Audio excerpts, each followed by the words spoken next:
नमस्कार दोस्तों, ब्रेक के बाद एक बार फिर से आप सभी का हमारे YouTube channel the study point पे स्वागत है। एक दूसरा मनु का टॉपिक लेकर आया हूँ, यानी महत्वपूर्ण सिद्धांत है परराष्ट्र नीति। यानी पर का मतलब संस्कृत में क्या होता है? दूसरे। राष्ट्र का मतलब राष्ट्र और नीति का मतलब नीति। यानी दूसरे राष्ट्र के समक्ष एक राष्ट्र को क्या नीति अपनानी चाहिए, वो इस सिद्धांत में अपन देखने वाले हैं। बीए पार्ट फर्स्ट का ये टॉपिक है। बिल्कुल ईजी तरीके से अपन देखने का प्रयास करेंगे ताकि आपको सही समझ में आए। वीडियो के अंत तक बने रहें। फ्रेंड्स, वीडियो में थोड़ी आवाज़ आ सकती है क्योंकि पास में रामायण बज रही है, तो उसका थोड़ी आवाज़ आ सकती है, एडजस्ट कर लेना। तो फ्रेंड्स, शुरू में अपन ये देखने वाले हैं इसमें कि शुरू में कि इस पार्ट में अपन क्या क्या पढ़ने वाले हैं, यानी ये जो टॉपिक है, ये सिद्धांत है, उसमें अपन क्या क्या पढ़ने वाले हैं ताकि दिमाग में आपके अच्छे तरीके से बैठ जाए और सारी चीज़ें आप क्लियर करें। तो स्टार्ट करते हैं वीडियो को।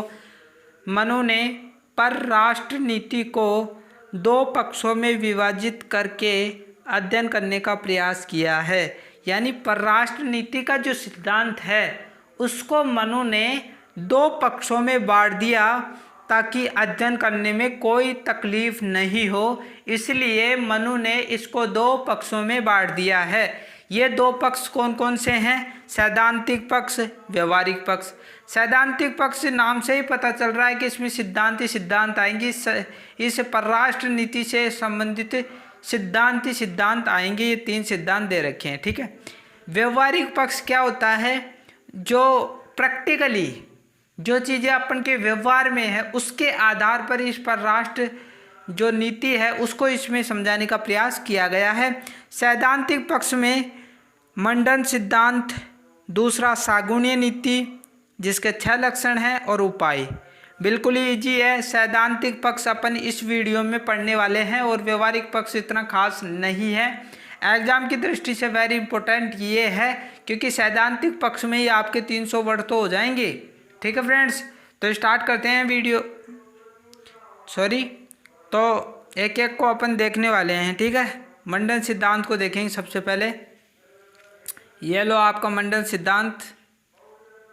सबसे पहले तो फ्रेंड्स मैं आपको बता दूं वैसे ही कि इस मंडन सिद्धांत पे अपन क्या पढ़ेंगे कि मनु ने 12 राज्य बताए हैं। यानी राज्य का मतलब मनु ने क्या लिया? राष्ट्र। क्योंकि राष्ट्र की अवधारणा मनु के समय नहीं आई थी, राज्य की अवधारणा आई थी। वर्तमान में आई है राष्ट्र की अवधारणा। तो राज्य शब्द बार बार यूज करेंगे, इसका मतलब राष्ट्र समझ लें। नहीं, 12 राष्ट्र बताता है और वो ये बताता है कि एक राष्ट्र ऐसा होता है जो ये सोचता है हरदम कि मैं इस अपने पड़ोसी राष्ट्र को जीत लूँ, मैं ऐसे जीत लूँ। शक्तिशाली राज्य होता है और बाकी के राष्ट्र उसके यानी 12 राष्ट्रों के बीच में एक दूसरे के बीच में क्या संबंध होते हैं ये समझाने का प्रयास किया है। जैसे उदाहरण लेकर मैं बता देता हूँ आपको कि ये भारत का मैप है, ठीक है। इसमें ये भारत है, ठीक है। इसको अपन विजेता राष्ट्र मान लेते हैं। यानी ये हरदम अपने राष्ट्र को बढ़ाना चाहता है, अपने पड़ोसी राष्ट्र को जीतना चाहता है, तो ये केंद्र में हो जाएगा। इसके पड़ोसी राष्ट्र पाकिस्तान है, यहाँ पर तिब्बत पड़ता है यानी चीन पड़ता है, ये नेपाल है, ये भूटान है, ये बांग्लादेश है और ये इसके पास में आप देखोगे तो श्रीलंका है। तो फ्रेंड्स, मनु के अनुसार 12 राष्ट्रों में बताया गया है कि केंद्र में विजेता राष्ट्र होगा और इसके पास में जो राष्ट्र है ना उसके पड़ोस के, उसके संबंध में कैसे संबंध, क्या रणनीति होनी चाहिए इस राष्ट्र की यानी भारत की। तो ये वर्तमान तरीके से मैं समझा रहा हूँ, ठीक है। तो उस समय के राष्ट्रों के बारे में मनु ने इस सिद्धांत में बताया। तो स्टार्ट करते हैं, क्लियर हो रहा होगा आपकी। सबसे पहले मनु ने मंडन सिद्धांत एक राज्य का दूसरे राज्य के साथ कैसा संबंध होता है उन सभी को स्पष्ट करने का प्रयास किया है। ये लाइन बिल्कुल ही क्लियर हो गई कि एक राष्ट्र का दूसरे राष्ट्र यानी चीन मान लो, बांग्लादेश मान लो या पाकिस्तान मान लो, कोई सब, क्योंकि इसके पड़ोसी राष्ट्र हैं। तो एक राष्ट्र का दूसरे राष्ट्र के साथ कैसा संबंध होता है और वो सभी को स्पष्ट करने का प्रयास किया है। ये पड़ोसी राष्ट्रों के साथ कैसे संबंध होते हैं उस टाइम की बात कर रहा है ये वर्तमान टाइम की बात नहीं कर रहा। तो ये वर्तमान पर भी लागू होता है। इसके बाद में बिजिगीसु राजा। अब फ्रेंड्स, जो शक्तिशाली राजा होगा, जो विजेता राजा होगा, हरदम ये सोचता रहेगा कि यार मेरे को है ना जो ये राज्य लेना है, मुझको ये राज्य लेना है, मुझे इस, जैसे सिकंदर था वो पूरे विश्व को जीतना चाहता था, वैसा राजा बता रहा है। तो उसको बिजिगीसु राज्य कहा गया है। तो इसकी परिभाषा देख लेते। ऐसा राजा जिसमें विजय और सफलता प्राप्त करने की चाह कूट कूट कर भरी होती है, उसे बिजिगीसु राजा की संज्ञा दी गई है। यानी यहाँ पर इस शब्द में से आप ऐसे भी ट्रिक के आधार पर भी निकाल सकते हो कि ये वी है ना, इससे विजय निकल जाएगा। बिल्कुल इजी है, करो जब आप, ठीक है। तो ये विजय, यानी ऐसा राजा जो विजय प्राप्त की चाहत है ना, जो उस पर कूट कूट कर भरी हो, उसे बिजिगीसु राजा कहा गया है। आप इसे बिजिगीसु राज्य भी बोल सकते हो। ठीक है फ्रेंड्स, क्लियर हो रहा है। इसके बाद फ्रेंड्स, मनु ने बिजिगीसु राजा को राज्य के मंडल सिद्धांत में केंद्र का स्थान दिया है। जैसे मान लीजिए केंद्र का स्थान का मतलब ये बीचों बीच है ना, जो बिजिगीसु राज्य है, यानी इस राज्य में ऐसा राजा निवास करता है जो सफलता प्राप्त करने के लिए इच्छुक है। इसके पड़ोसी राष्ट्र हैं ये ए बी सी, छोटा ए, छोटी बी, छोटी सी, तो ये राज्य हैं।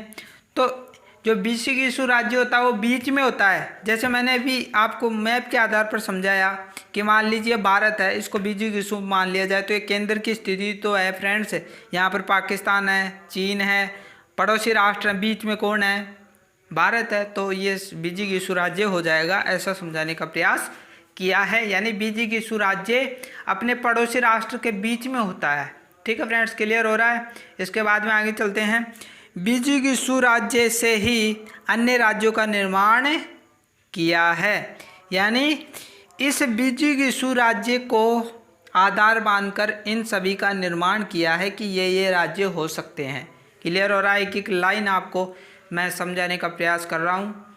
यदि वीडियो अच्छा लग रहा है तो आप हमारे वीडियो को लाइक कर सकते हो, कमेंट कर सकते हो और सब्सक्राइब कर लो, बेल आइकन को दबा लो, ताकि मैं फर्स्ट ईयर से संबंधित जो भी वीडियो डालूँ आप तक पहुँच जाए। बहुत सारे पेपर डालता रहता हूँ एग्ज़ाम के समय, तो इस चैनल से आप जुड़े रहें।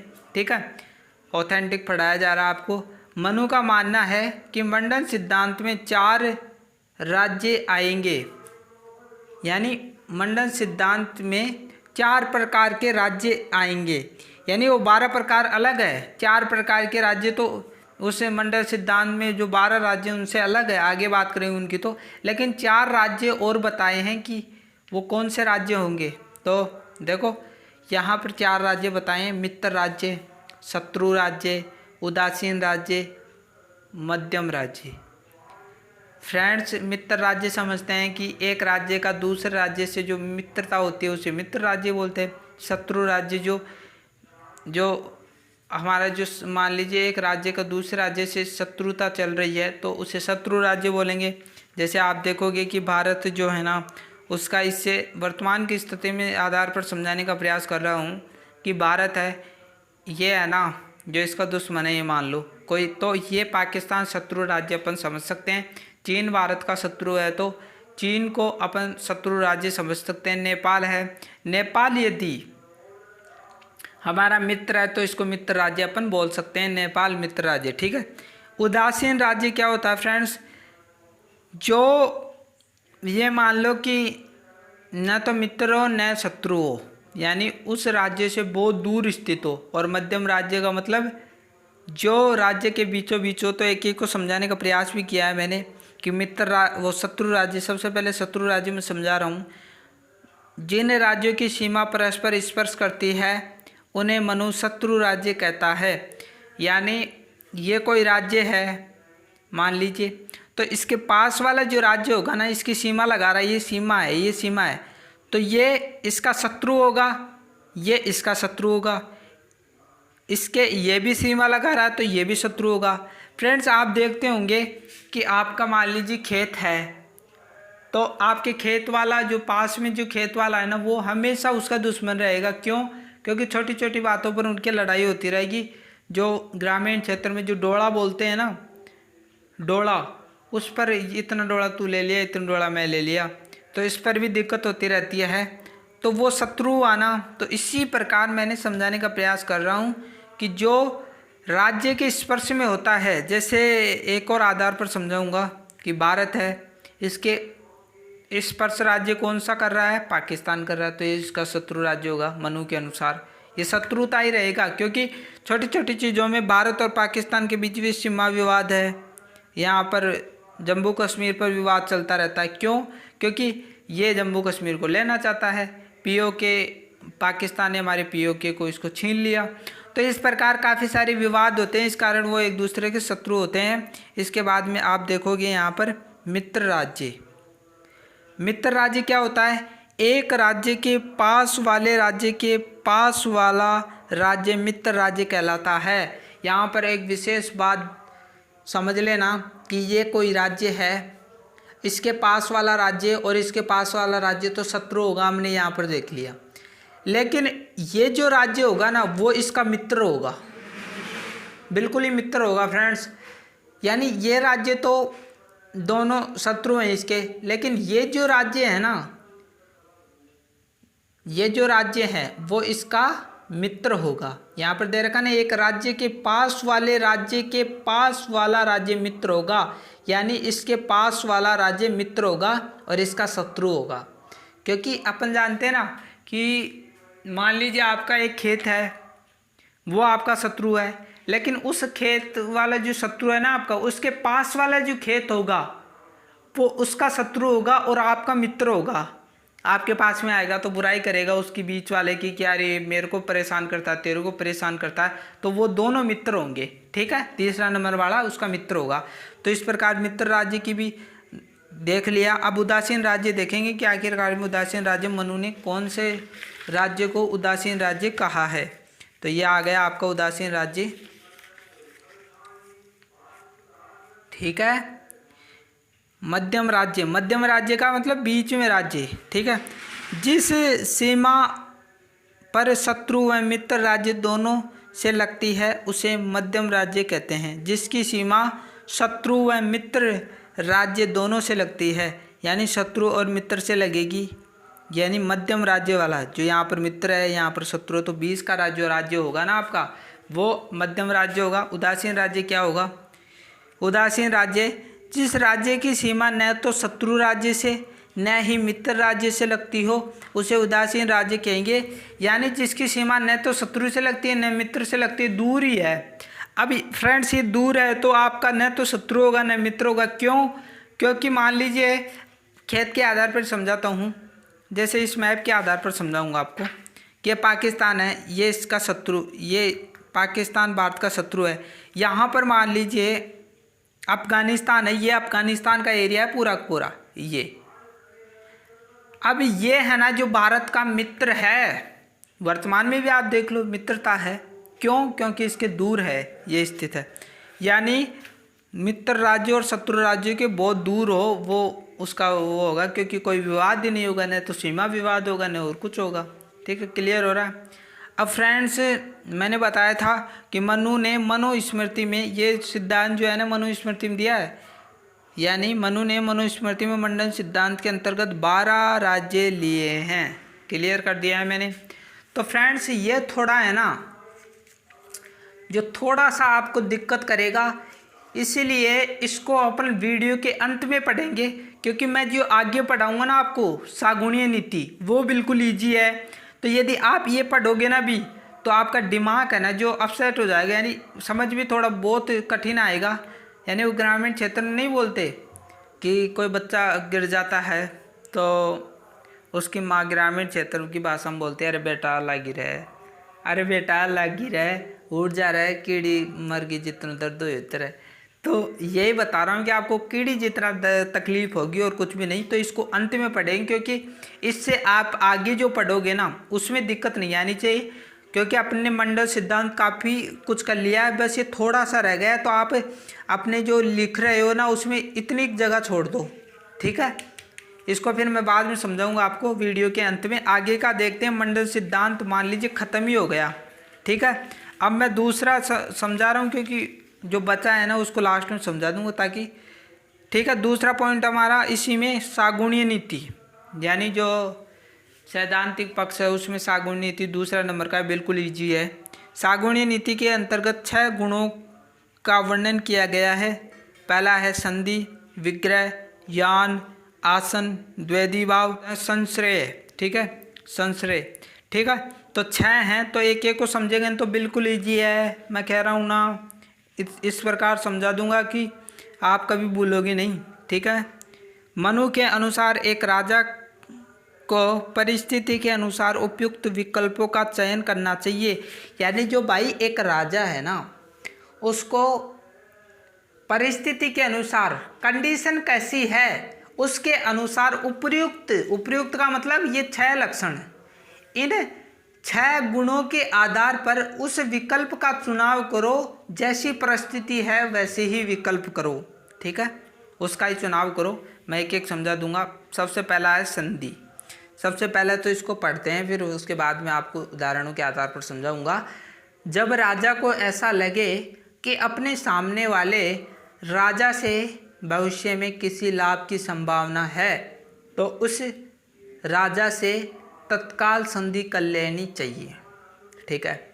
यानी मनु यहाँ पर ये समझाने का प्रयास कर रहा है कि कोई राजा है, एक मिनट रुकना, हाँ यहाँ से, कि कोई राजा है, ठीक है, कोई राजा है, उसको ऐसा लग रहा है कि उसके पास वाला जो राज्य है या सामने वाला जो राज्य है उसको, उसमें भविष्य में है ना, जो उसके लाभ जो है ना, लाभ प्राप्त करने की संभावना है उससे, तो उससे तत्काल संधि कर लेनी चाहिए, ऐसा बोलता है। जैसे मान लीजिए ये भारत है, बार बार इसे समझा रहा हूँ ताकि चीज़ें क्लियर हो। ये भारत है, यहाँ पर पाकिस्तान, मान लीजिए ये अफ़गानिस्तान है, तो भारत को ऐसा लग रहा है कि इससे अपन को काफ़ी सारी है ना जो संभावना है लाभ कमाने की, तो भारत को तुरंत इससे संधि कर लेनी चाहिए, ऐसा इस सिद्धांत में बोल रहा है, ठीक है। तो संधि समझ गए होंगे कि 2 राज्यों के बीच में जो मेल होता है कुछ लाभों के आधार पर, तो उसे संधि कहते हैं। यहाँ पर देखो 2 प्रकार बांटा है संधि में भी। मनु ने 2 प्रकार की संधि बतलाई है। पहली संधि है समान कर्मा, नाम से पता चल रहा है कि जो समान शक्तियों के मध्य संधि होना, यानी 2 समान शक्तियाँ होनी चाहिए, उसे समान कर्मा संधि कहते हैं। जैसे वर्तमान में देखोगे कि भारत है, उसके समान कौन सा राज्य, वो कौन सा राष्ट्र पड़ता है जो ताकतवर है? एक चीन ही पड़ता है, क्योंकि इसकी जनसंख्या में अपन के थोड़े लगभग बराबरी है और शक्ति में भी दोनों एक ही हैं। यहाँ पर पाकिस्तान इसके बराबर है क्या? नहीं है। नेपाल भी नहीं है, भूटान भी नहीं है, श्रीलंका भी नहीं है, बांग्लादेश भी नहीं है, चीन है। तो यदि इसमें ये बोला गया है समान कर्मा में कि यदि 2 समान राष्ट्रों के बीच में जो संधि होती है और उसे समान कर्मा कहते हैं, लेकिन असमान कर्मा, असमान शक्तियों के मध्य संधि, जैसे ये नेपाल है, भारत से बहुत कमज़ोर है, तो ये असमान संधि हो जाएगी। भारत और नेपाल के बीच में संधि होगी तो, क्योंकि ये राष्ट्र कमज़ोर है, ये शक्तिशाली है। तो यही बात कह रहा है, यहाँ पर क्लियर हो रहा होगा। तो संधि का मतलब आप समझ गए होंगे। इसके बाद में विग्रह है, यानी युद्ध। यहाँ पर कोई संधि जैसी कोई बात नहीं है, संधि से विपरीत है ये विग्रह है। जब कोई राजा अपने सामने के राज्य पर आक्रमण करता है उसे पीड़ित करने के लिए, तो उसे विग्रह कहते हैं, या युद्ध भी बोल सकते हो। यानी कोई राजा है, वो अपने पड़ोसी राष्ट्र को यानी अपने सामने वाले राष्ट्र को पीड़ित करने के लिए आक्रमण करता है, तो अपन उसको विग्रह कहते हैं। जैसे ये ए वाला राज्य है, बी वाले राज्य को पीड़ित करना चाहता है, तो वो इस पर आक्रमण कर देगा, यानी आक्रमण कर दे, ये ऐसा मनु बोल रहा है। ठीक है, क्लियर हो रहा है। इसके बाद में आगे चलते हैं। अब है ना, जो जिस प्रकार संधि को अपन ने दो प्रकारों में बांटा गया तो उस प्रकार विग्रह को भी दो प्रकारों में बांटा गया है। यहाँ पर देखो पहला प्रकार है विग्रह का प्रथम भेद, एक प्रकार का भेद ही है जब कोई राजा अपने शत्रु राज्य की कमजोरियों का पता लगाकर आक्रमण करता है। मनु ये कहता है कि आप सीधे ही उस पर आक्रमण मत कर दो, सबसे पहले है ना जो शत्रु राज्य है कोई भी यदि शत्रु राज्य है उसकी जो कमजोरियां हैं उसका पता लगाओ कि बंदे के अंदर कमजोरी क्या है और फिर उसके ऊपर आक्रमण करो। जिस प्रकार आप देखते हैं कि ब्रिटिश रहे यहाँ पर भारत में, फूट डालो शासन करो नीति, और अपन भारतीयों की कमजोरियों को मैन उन्होंने हथियार बनाया।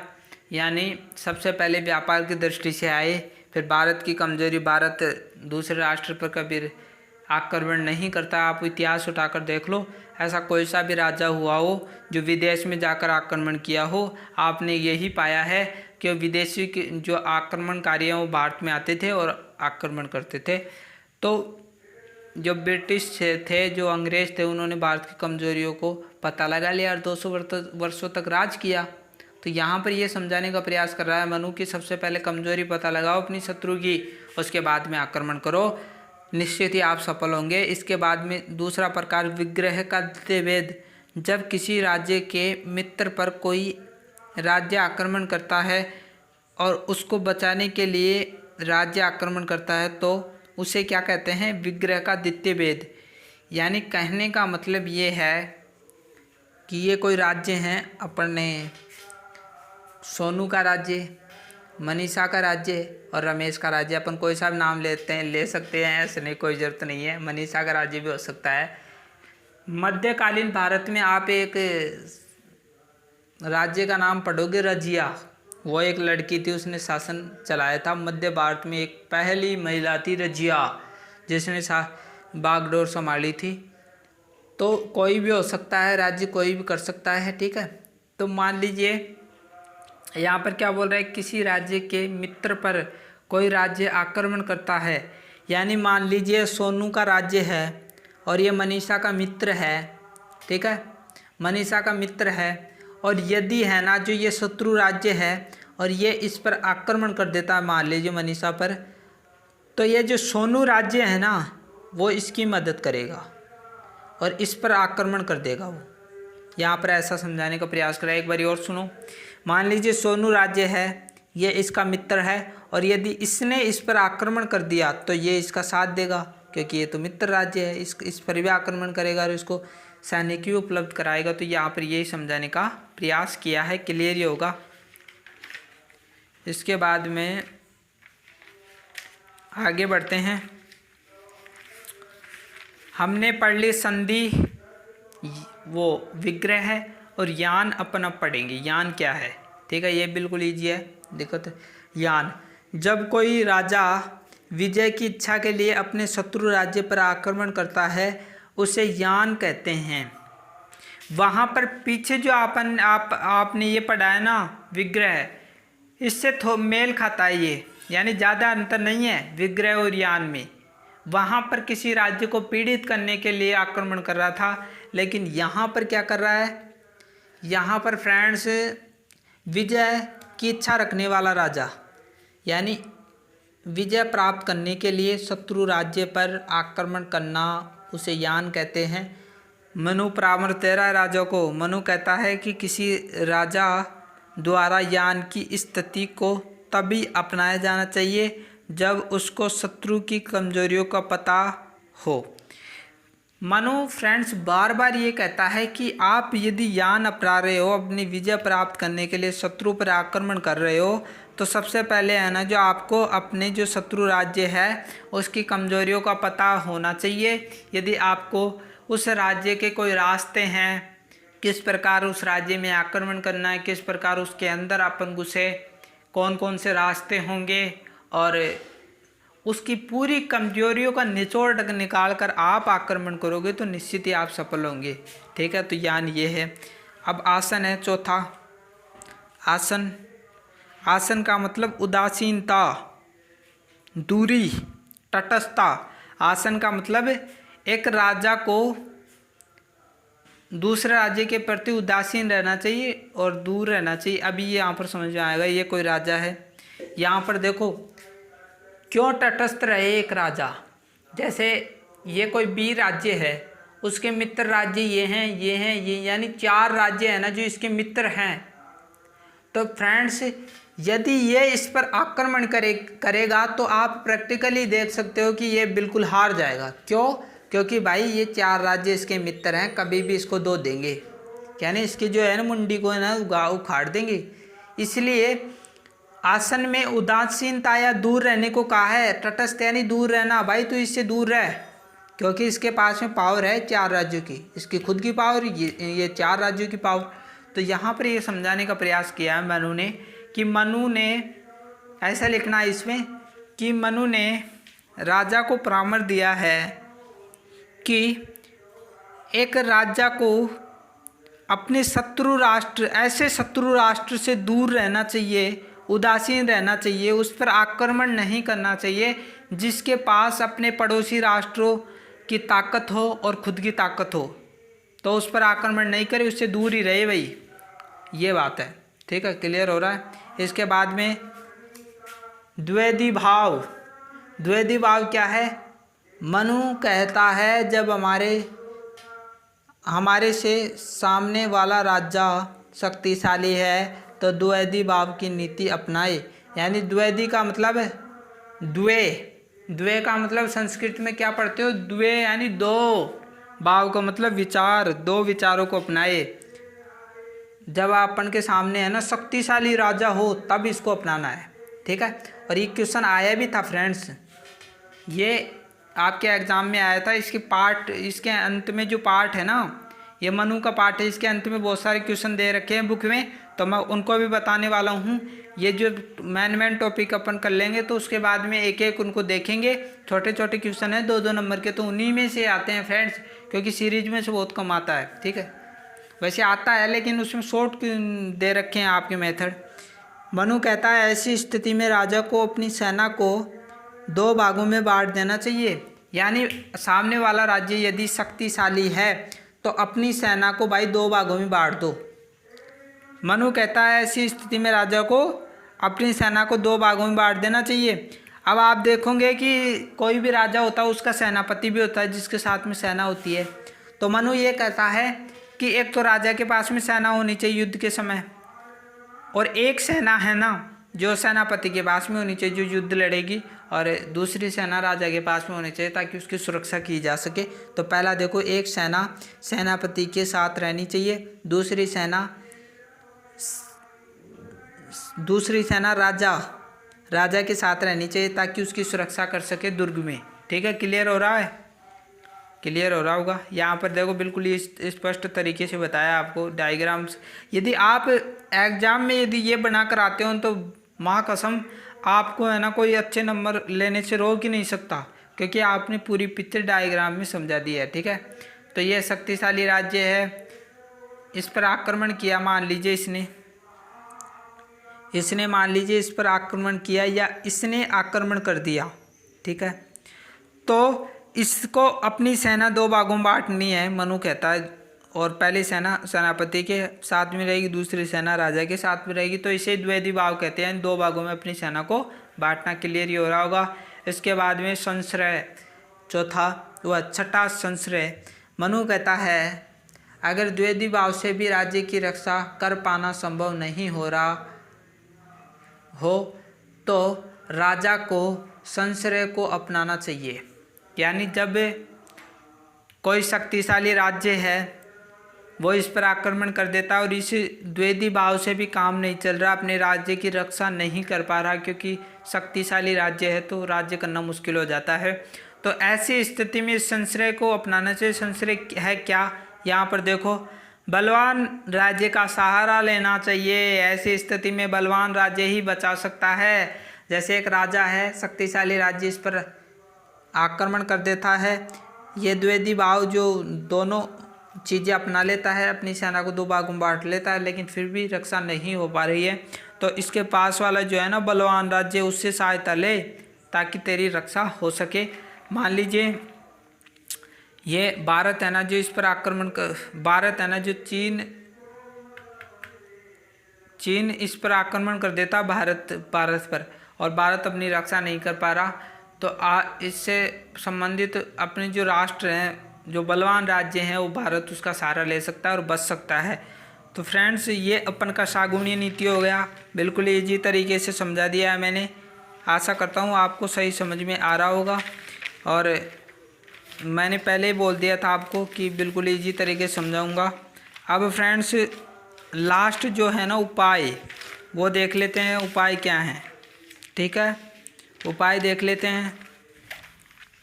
उपाय में ज़्यादा साम दाम दंड भेद, कोई काम यदि नहीं हो रहा है तो आप साम दाम दंड भेद अपना सकते हो, निश्चित ही आप सफल होंगे। अंग्रेज़ों ने भी यही किया, जहाँ पर पैसों की ज़रूरत थी पैसे लगाए, जहाँ पर फूट डालने की ज़रूरत थी फूट डाली, जहाँ पर बल की ज़रूरत थी वहाँ पर बल अपनाने का प्रयास किया। तो यहाँ पर देखो वही चीज़ बता रहा है मनु कि मनुस्मृति में, यानी मनुस्मृति में बताया गया, तो क्योंकि इसकी रचना ही है।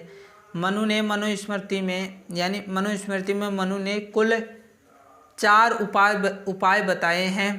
पहला उपाय क्या है? साम दाम, इसे दान भी कहते हैं, दाम भी कहते हैं, दाम यानी पैसा।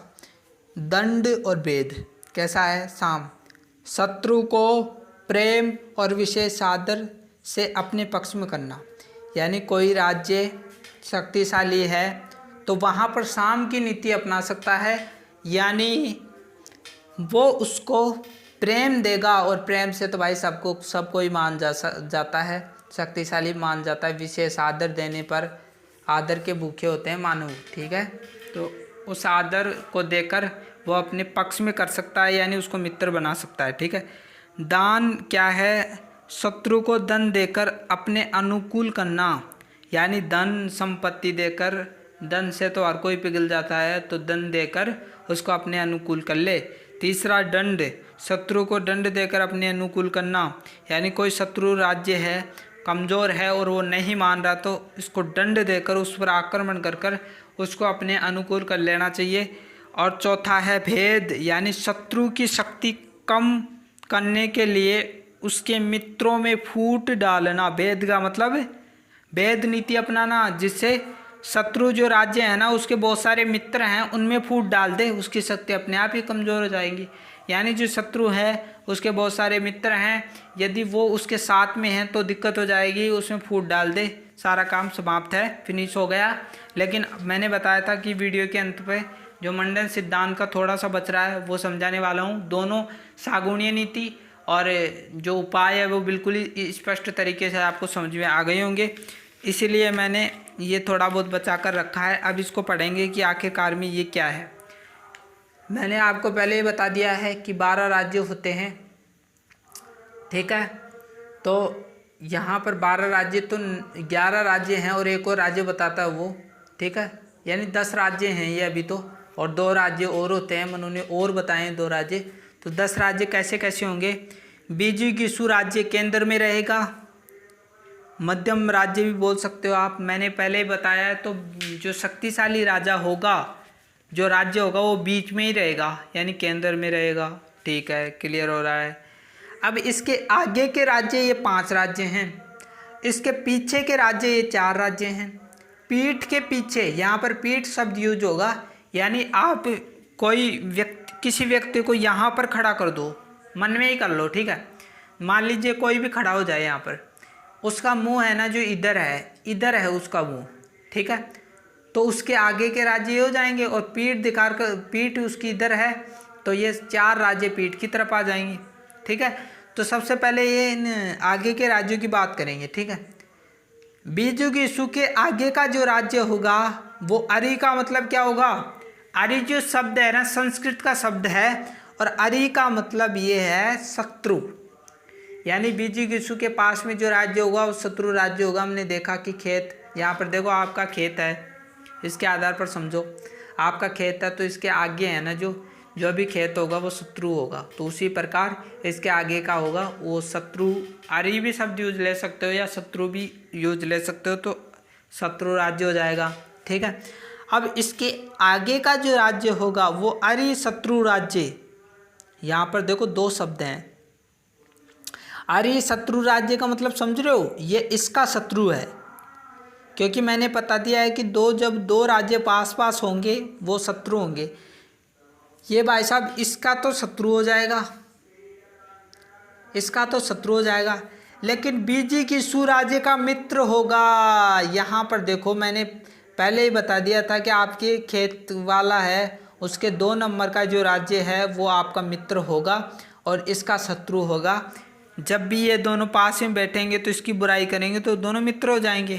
ठीक है, यहाँ पर आपका खेत है, ये आपका शत्रु है, लेकिन ये दोनों शत्रु हैं, लेकिन ये दोनों मित्र हैं। तो यहाँ पर बीजी गिसु का मित्र ये है, ये शत्रु है। ठीक, क्लियर हो रहा है। इसके बाद में अरि मित्र राज्य। ठीक है, अरि मित्र राज्य का मतलब क्या है कि ये जो राज्य है ना वो इसका वो मित्र हो जाएगा।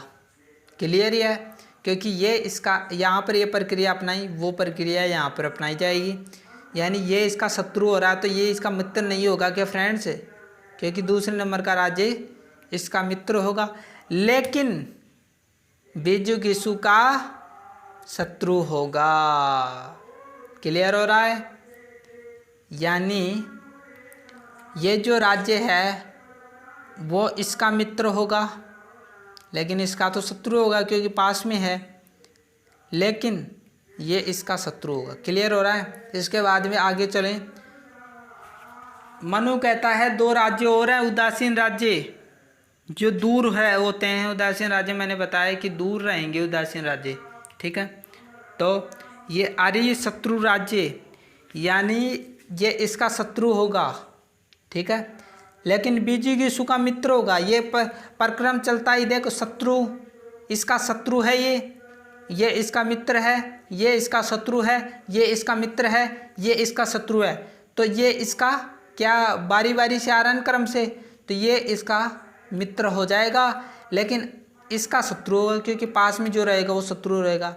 अब अरि मित्र राज्य, यानी ये इसका तो शत्रु रहेगा, आपके पास में रहेगा जो तो होएगा, ये भी इसका, ये दोनों है ना जो इसके शत्रु होंगे, लेकिन जो बीजी गिसु है ना उसका भी, बीजी गिसु का भी ये शत्रु है। तो क्लियर ही हो रहा होगा, ये चीज़ें आपको क्लियर हो गई।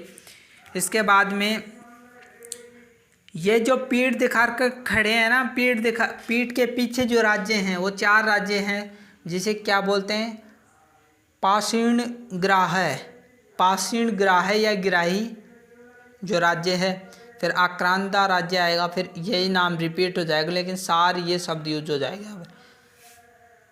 पाषाण ग्राह सार और इसका भी सार लग जाएगा तो आक्रांता सार, ये 4 तो याद हो जाएंगे, तो कोई दिक्कत नहीं है।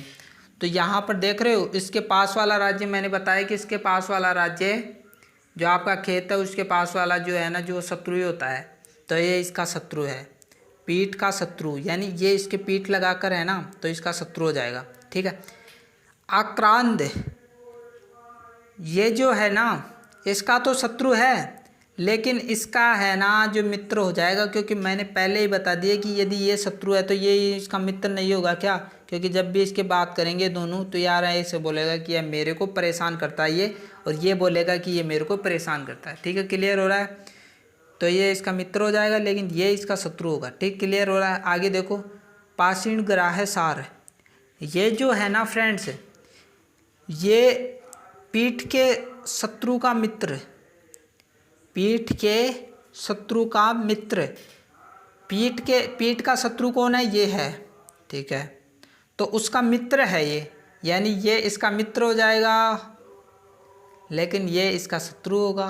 क्लियर है, क्लियर हो रहा है ना, क्योंकि मैंने बताया कि ये दोनों राज्य हैं तो ये दोनों शत्रु हैं, तो ये दोनों मित्र हैं। ठीक है, इसके बाद में आक्रांत सार, आक्रांत का मित्र, यानी ये है ना जो इसका मित्र है। ठीक है, ये जो है ना इसका मित्र। क्लियर समझ में आ गया होगा फ्रेंड्स, और आप रट लेना, यदि आपको सही समझ में नहीं आया हो तो एक बारी और देख लेना वीडियो को, इसलिए मैंने ये बाद में पढ़ाने का प्रयास किया। तो फ्रेंड्स आपको बिल्कुल ही सही समझ में आया होगा। यदि आप हमारे यूट्यूब चैनल पर नए हो तो आप हमारे यूट्यूब चैनल को सब्सक्राइब कर लो, बेल आइकन को दबा लो, क्योंकि आप बार बार लाल कलर का लोगो दिख रहा है उसको कर दो भाई, हमें भी सब्सक्राइब कर दो। मिलते हैं एक नई वीडियो के साथ, तब तक के लिए थैंक यू।